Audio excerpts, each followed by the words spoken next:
Hello, everybody. Hello, YouTube. Hello, art history enthusiasts and visual culture aficionados. It's me again, Miss M, and I'm back with yet another video. Today, what are we going to be talking about today? I'm just passing by. That's what I'm doing. I am just passing by today. This is not one of my formal videos. It's not an Understanding the Shining video. It's not a Kill Bill video. It's not a rum break. It's not a coffee break. It's not a Hunter Biden video. It's not a video about any particular artist or genre or art historical period or crime or anything like that. I am just passing by to say hello.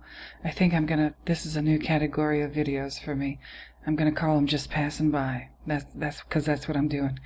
You know, if you remember, I don't know how many of you are old enough to remember a world without the internet and without cell phones and without people always being able to get in touch with you wherever you are, no matter what you're doing, even in your sleep. Like that phone rings and it's just right there next to your head and you answer it immediately. A time before that, people just used to visit each other unannounced. You just got a knock at your door, or the doorbell rang and you opened it, and it was somebody that you knew, a friend, a relative, somebody, and they were just passing by to say hello. And God help you, your house better be clean, and you better have some refreshments. You better have some coffee or something to drink, maybe a nice bundt cake, at least a box of cookies, something, because it's rude to have a guest in your home, even if they're unannounced, and not offer them something to eat or drink. The good old days, y'all. The good old days. And that's me right now. I'm just passing by, so I hope you got your bundt cake ready, or your little box of Pepperidge Farms, because they remember, and so do I. So here we are again, everybody. I've started watching Eyes Wide Shut. Okay? I've started watching Eyes Wide Shut. And I think I said in the community tab, hold on one second. Yeah, the community tab under this post, I said I think I'm going to be reviewing Eyes Wide Shut soon. And I put this video here for you all, for your enjoyment and your entertainment, about Kubrick, our Stanley, firing Harvey Keitel. I hope you saw this, Tankard. And here you are, Jerry. He's excited about me reviewing Eyes Wide Shut. Yeah. Gersh, I'm looking forward to it. So am I. I got so much to say, and I've barely gotten through the first 24 minutes of the movie. Oof, you guys, it's a heck of a movie, even the first 24 minutes in. And the thing is, like, hold on, let me see, like, yeah, it's over 2 hours long. But, Jerry, you said the movie gets greater and greater each time, each year, each decade, much like The Shining. Listen, in the first 24 minutes, I have found so many similarities to The Shining. It's kind of weird. I kind of think it's, I kind of think Eyes Wide Shut is like the sequel, in some ways, to The Shining. There's a lot going on. There's a lot going on visually. In The Shining, you have Wendy. Kind of like Wendy from Peter Pan. And in Eyes Wide Shut, you have Alice, like Alice in Wonderland. Oh, Lord. Oh, Lord, Lord, Lord. Gershom is looking forward to a frame-by-frame. I don't know if I'll do a frame-by-frame, but I'm going to do something. I need to talk about this movie. And Gershom says he heard a little rumor promulgated by Mr. Kubrick himself, I guess, that Bill Hartford or Harrison, whatever, was named for a famous actor. Oh, Harrison Ford. Oh my God. Wait a minute. Well, now that's interesting. And Brooklyn versus the Bronx. Yeah, I think that's in reference to this Harvey Keitel clip. Ooh, Harvey Keitel. No wonder Stanley fired him. No wonder Stanley gave him such a hard time. Like, I can't blame him. That's just my opinion. That's just my opinion. But don't forget also, Gershom, that in this movie, where is it? That I'm also going to be doing soon, this character here is named Sergeant Hartman. So Hartford, Hartman. And I do have quite a bit to say about all of these movies. I have a little more to say about Eraserhead, Eyes Wide Shut. This is all I'm going to show you. Just this one still. This is the very beginning of the movie. This is the opening of the movie, where she's about to take that dress off. Of course, I can't show you that. Nor do I really want to. I don't want this to be that kind of a video.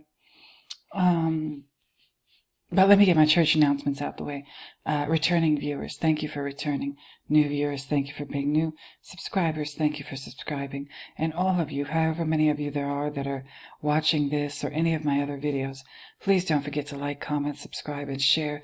It helps me so much to push me out into the so-called algorithm liking my videos, so please don't forget to do that.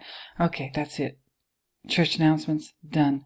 But I wanted to show you this. This is the opening part of Eyes Wide Shut. And there's Alice, Nicole Kidman's character, in their apartment.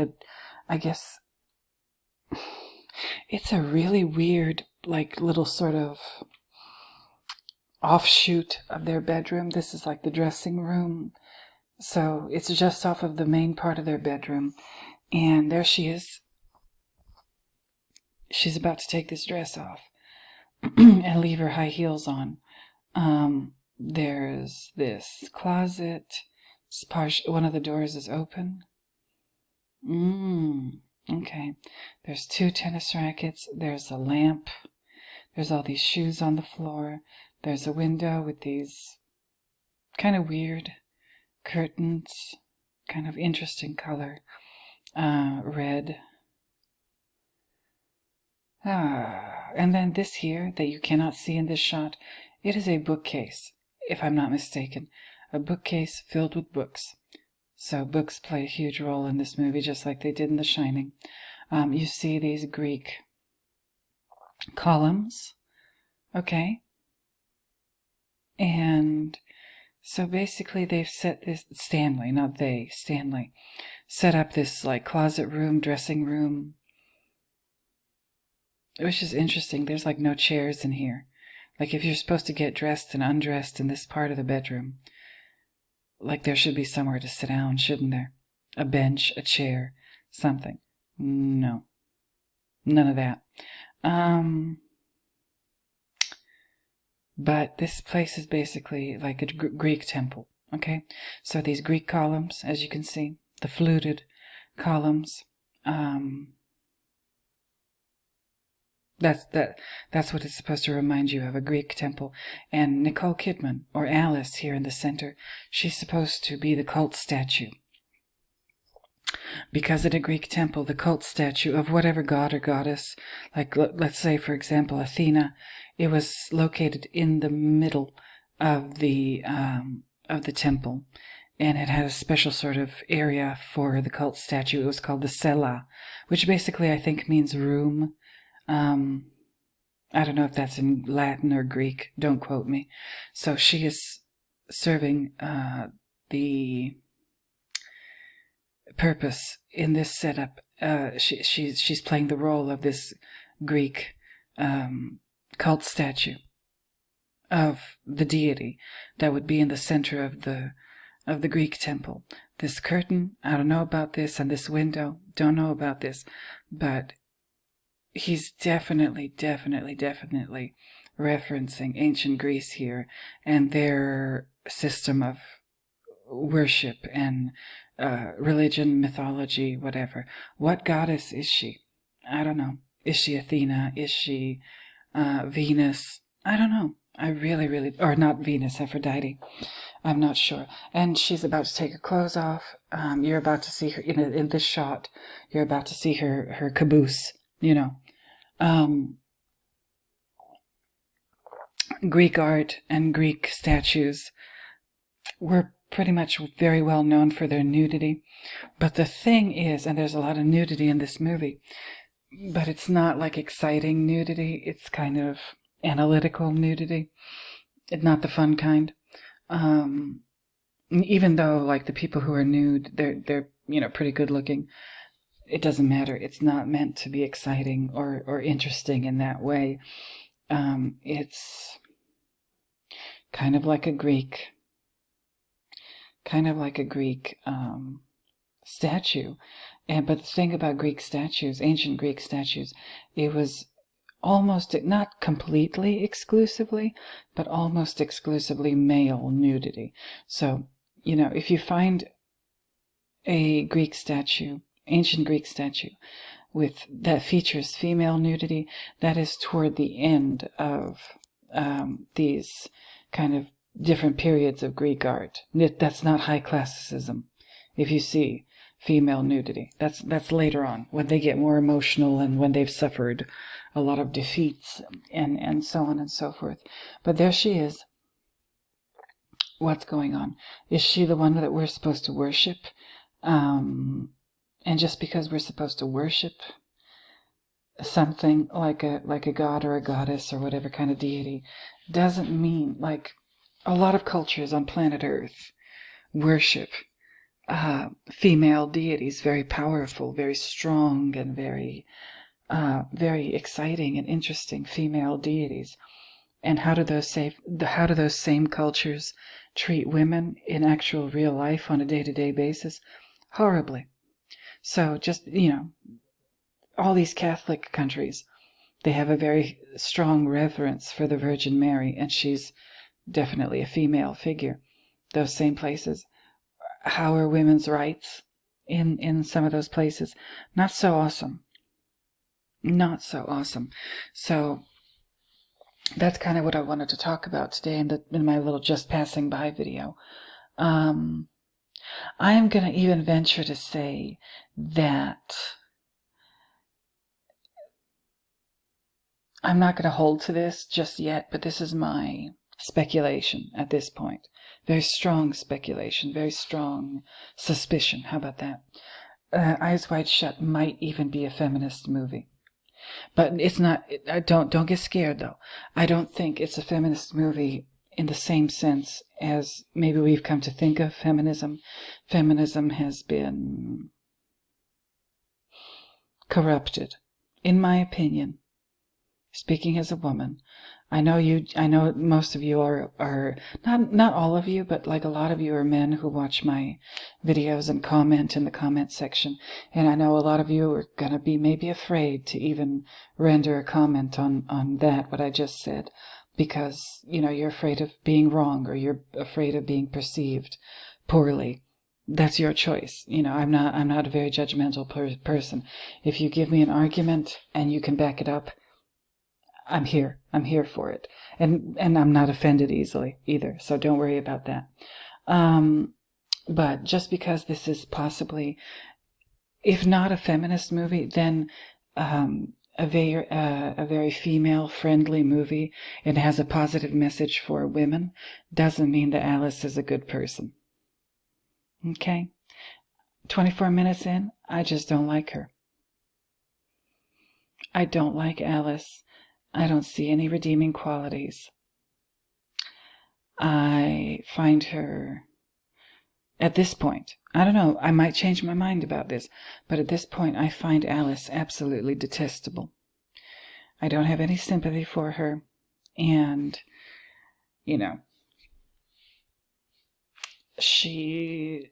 I think Stanley is showing us a negative aspect, or several negative aspects of femininity with the Alice character. Just like I think he's doing that with the Wendy character, but he's doing it for a reason. He's not saying that all women are like this. He's saying that this is the way women are taught to behave, and it's wrong. I think that's what Stanley is saying with both the Wendy and the Alice character. And there's a bookshelf full of books this here in this dressing room for a reason. Okay? For a reason. Because all of this, whatever we see in this movie, and The Shining too. Remember all those books in the Torrance's apartment before they moved to the hotel? Everything that you're looking at is fueled by lots and lots and lots of literature and stories. And, we encourage people to read. We do. We encourage children to read. We always have in schools. But we don't do our due diligence and tell them all the way, yeah, read, but be careful what you read, or be critical of what you read. Don't just read, but also be critical of the author and what they're saying and what their motivation might be for writing whatever it is that you're reading. We don't teach that part in school. We should. We really should.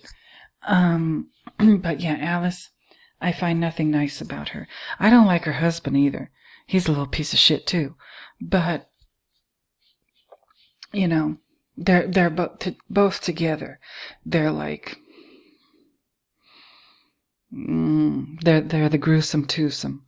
I don't like them at all. I don't like anybody in this movie so far. There's like, the only person who's without sin is the little girl. I think her name is Helen. But that's because she's a child. But she's being trained and conditioned by her mother to grow up to be just like her. And it's kind of sickening. And, again, female character.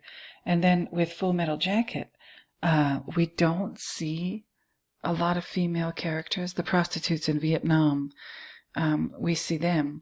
And, the end of the movie, that female character. And like, 2 or 3 of them? That's about all we see. But women are constantly mentioned throughout Full Metal Jacket. Okay? They keep talking about, alluding to sex and talking about somebody's mother, talking about somebody's sister in a very harsh way. Yeah. And their rifles, they give them female names. Gomer Pyle, he names his rifle, he names it Charlene. Oh my goodness. All of these men are terrified of women. And no matter how rough and tough, and they're not afraid of bullets in some cases. They're not afraid to go off and die in Vietnam, but they're terrified of their own mothers. My goodness. What is Stanley trying to tell us? I am serious about this. And same thing with The Shining. Like, I'm telling you, Wendy walks right behind Ullman because she's the boss of that relationship. She at least she thinks she is, And then, because I've been doing Eraserhead lately. Oh, what the hell? Yeah, her. Mary X. And her father, Mr. X, her mother, Mrs. X. And then there's Grandma X in the kitchen. She's the one that the mother grabs her hands and uses her hands to toss the salad. Oh, Mary. That's the thing with Eraserhead. Kind of same thing. Henry gets all of the attention. And we only see Mary a little bit. But Mary, she's an extremely important character because she's the one who brings that creature into the world. She births that thing. I don't know if I need to do another video about Eraserhead, but I do want to talk about some aspects of it. For example, since we're here, since I'm just passing by, let me just put it to you this way. Henry is not the father of that creature, of that hideous baby. It's probably Mr. X.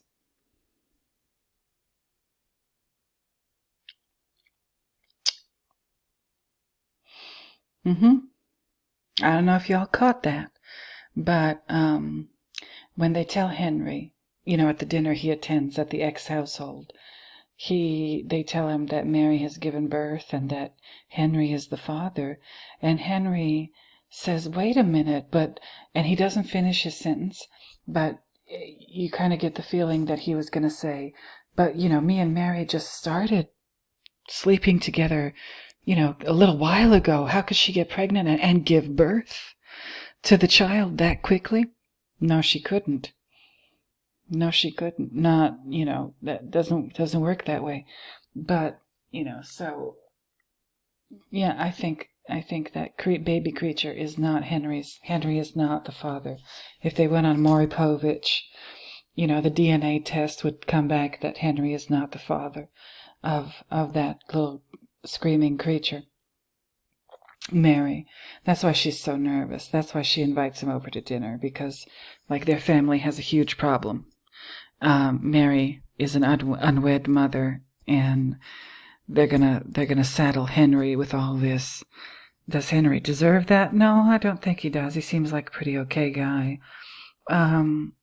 Yeah, but that family is something else. Something wrong. Something seriously wrong. And I'll talk about it if I do a video about Eraserhead. And again, Mary, I think, is in reference to the biblical Mary, the mother of Jesus, that Mary. And then that would make Mary's mother Saint Anne, and that would make, Mary's father either God or Saint Joachim. So, y'all, tell me what you think about that. I don't know. I'm kind of just working with that idea. In my opinion, I think that's what's going on. But you all, I would love to hear your opinion about that, because, I don't think I'm right about everything or anything, hardly ever. I like feedback. I like discussion. I think that's the best way to learn anything. Just sit down with some coffee and talk until you don't even have to come to a conclusion or some definitive thing. No, you can just converse and see where the conversation takes you. Why not? Why the hell not? As I take a sip of my coffee. By the way, everybody, I went to the grocery store, and yes, I did get a little tin of Cafe Vienna. I have yet to try it, but I will. I found it, Maxwell House Cafe Vienna. I'm going to, maybe even tomorrow, maybe I'll make some, a nice cold drink with it. Who knows? I've got my frozen blueberries. I've got my frozen peaches. I don't even think I'm going to bother with the protein powder, because I'm sorry, I'm not going to pay $30 for an enormous can of something I'm going to use maybe just once or twice. No, I'll just make a blueberry peach smoothie. Maybe throw in some lemonade just to make it extra interesting. I've done that before with fruit smoothies. Put your frozen fruit in there. I put frozen pineapple, frozen orange pieces, frozen berries, and I pour organic lemonade over the whole thing, and I switch the blender on, and it is so delicious. It's just the perfect amount of sweetness. It reminds me of a slushie, but much healthier. And, it's just yummy. So I think I'm going to do that with the blueberries and the peaches. I will let you know how it tastes. But, yeah, we're talking about Mary and, New Testament, Jesus' mama, Mary, in the context of Eraserhead. There's a lot going on. David Lynch, just like Stanley did a number on us with basically all of his movies, but especially the one that we're talking about, The Shining, and now pretty soon Eyes Wide Shut and Full Metal Jacket. David Lynch did a number on us, his audience, his viewers, with Eraserhead. He just turned the world upside down with Eraserhead. He turned the world freaking upside down with that movie. In ways that probably even very avid Lynch fanatics don't understand quite yet. That's how I feel about it. He's really done amazing things. with Eraserhead and Twin Peaks and all of the stuff that he's done. Full Metal Jacket. I'm going to talk about this one finally. I think I did the intro months ago, and then for some reason I got very busy and kind of just it put it on the back burner, you know. I'm going to do this. I'm going to do this, and I'm going to keep going with my Kill Bill series. Next up in the Kill Bill series, The Crazy 88s, House of the Blue Leaves, Oren Ishii. Yep, let's go. Sergeant Hartman. Sergeant Hartman in Full Metal Jacket. And I think more than once, if I'm not mistaken, he refers to these men, these recruits and or what draftees or whatever. He refers to them in the feminine form. He calls them ladies. Because that's kind of my theme for this Just Passing By video. The ladies. Mary in Eraserhead. This reverence,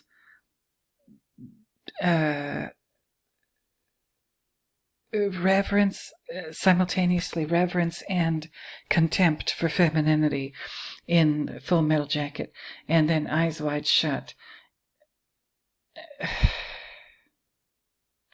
I don't know what Stanley wants us women to do. Does he want us to be better? Who does he blame this on? Does he the mess that has been made, and the way women are treated or expected to behave? And then when women do behave that way, then they're labeled all kinds of horrible things. Stanley makes that abundantly clear. But what I want to know, and I'm trying to figure out, is like, what is Stanley's solution to that problem? Do we just destroy everything and start from nothing all over again? I don't know. I don't know what Stanley wants. Wherever his soul happens to be now. I don't know what he wants. I don't know what he was trying to tell us. In these movies. And he seems to have been an awesome person. And he had a wife, he had 2, 3 daughters. He seems to have adored them. He seems to have had good professional relationships with women. His co-writer on The Shining was a woman, Diane Johnson. This is not a woman hater.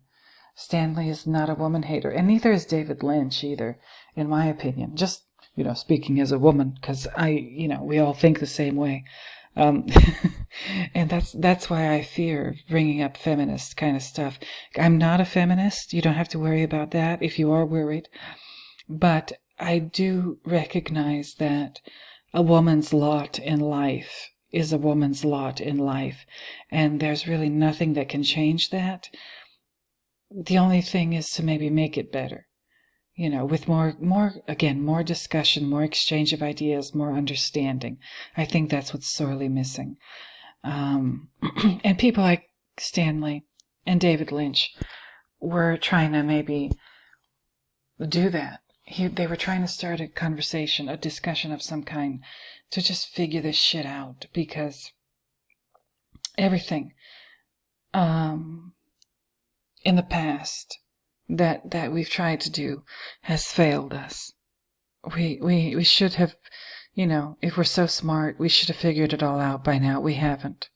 We, the human race, we haven't figured it all out. We still have many, many, many problems that we shouldn't have at this point in history, if we're so evolved and technologically and educationally and so on and so forth. And I think these are the big, big, big questions that David Lynch and Stanley Kubrick were trying to address. Stanley's use of nudity and sexual what have you in Eyes Wide Shut. He's using it for a reason. Usually when you look at movies and there's a lot of sex, it's there to distract you. In this movie, you're not supposed to be distracted by it. You're supposed to look at it with a critical, analytical eye and ask yourself, like, okay, what the hell's going on? What the hell is going on? Something ain't right. What is it? Let's figure it out. Let's talk about it. Let's, what is Stanley trying to tell us? What's Quentin Tarantino trying to tell us with Kill Bill? What's David Lynch trying to tell us with Eraserhead? You know, what needs to be erased? What mistakes need to be erased? I don't know.